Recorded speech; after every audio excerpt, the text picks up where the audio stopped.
Nakakamiss yung dating ikaw, no? Yung wala ka pang masyadong iniisip sa buhay.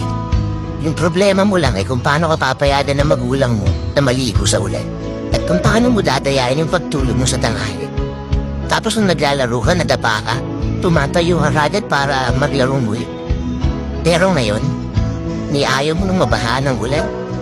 Tapos gusto na lang natin huminto saglit, huminga, matulog at baka sakaling pagising natin ay maging okay na yung lahat.